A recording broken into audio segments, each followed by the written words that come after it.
తెలుగువారి తొలి పండుగ ఉగాది పండుగను పురస్కరించుకొని మంగళగిరి ప్రాంతంలో ఉన్నటువంటి ప్రధాన దేవాలయాలు ఈరోజు తెల్లవారుజాము నుంచి భక్తులతో కిటకిటలాడుతూ దర్శనమిస్తూ ఉన్నాయి.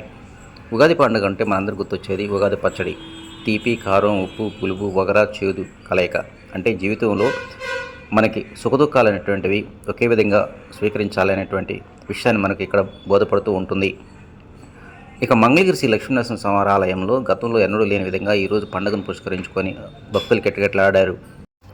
ఇక ఉగాది పండుగను పురస్కరించుకొని ప్రతి సంవత్సరం ఆలయంలో సాయంత్రం సమయంలో పంచాంగ శ్రావణం అనేటువంటిది ఏర్పాటు చేస్తుంటారు. ఈ సంవత్సరం కూడా సాయంత్రం పంచాంగ శ్రావణం ఏర్పాటు చేయడం జరిగిందని ఆలయ అధికారులు తెలియజేశారు. కొత్త సంవత్సరం సంబంధించేటువంటి మంచి చెడుల ఫలితాలు, అదేవిధంగా మనిషి రాశి ఫలాలను అనుసరించి జరగబోయేటువంటి అన్ని విషయాలను ఎంతో శ్రద్ధగా భక్తులు ఈ పంచాంగ శ్రావణంలో ఆలకిస్తూ ఉంటారు. ఈ కార్యక్రమానికి సంబంధించి ఇప్పటికే భారీ ఏర్పాట్లు చేశారు.